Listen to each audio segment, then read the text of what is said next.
প্রায় ৩.৫ বছর পর মালদার রতুয়ার মাটিতে ফের জনসভা করে রীতিমতো চমক দিলেন রতুয়ার দাপুটে নেতা শেখ ইয়াসমিন।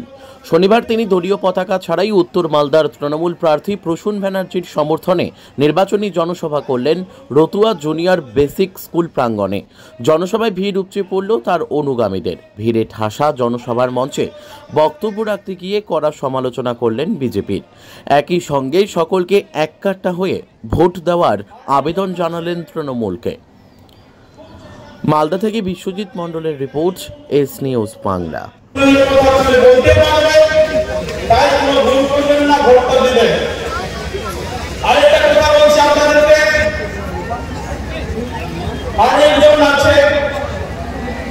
খুব চেষ্টা করেছিল যাতে এই মিটিংটা এমন কোন লোক নয় যাতে ফোন করা হয়নি, বারণ করছিল যাতে না আসে।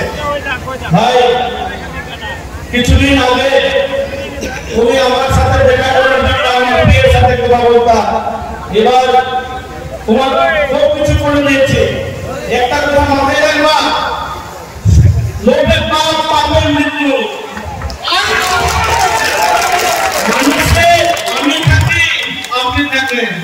বেশি লোক বললে আমার বেশি পাপ বেড়ে যায়, মানে অহংকার আর হয় উপরওয়ালা অহংকার ট্রেনে। তাই বলবো আপনাদেরকে যে হাজার হাজার কোটি টাকা থেকে কিছু হয় না, সুখ থেকে বড়, সুখ থেকে বড় কিন্তু সুখ থেকে বড় শান্তি। তাই আপনাদেরকে বলবো আপনারা ভোট না করে সবাই মিলে একই জায়গায় থেকে এবং আমাদের সমস্ত যারা আছে সবার সাথে আলোচনা করে ভোটটা করে। এবার আমাদের মনে অনেকে প্রশ্ন হবে, এই আসিফ ভাই কেন চলে গেছিল ওইদিকে, আজকে সবাইকে পেয়েছি একটু মন খুলে বলতে চাইছেন।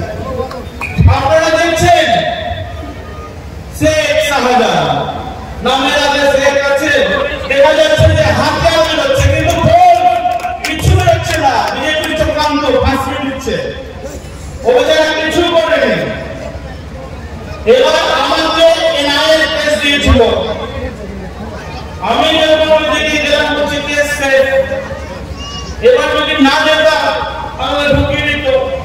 এবার অনেকে দুঃখ করেছে, অনেকে কেনেছে আমার জন্য, অনেকে ফোন করেছে দাদা আপনি কেন চলে গেলেন। ভাই, এনআইএ দুটের নোটিশ হয়েছিল, বাধ্য হয়ে মজবুরিতে গেছিলাম হয়ে যেতে।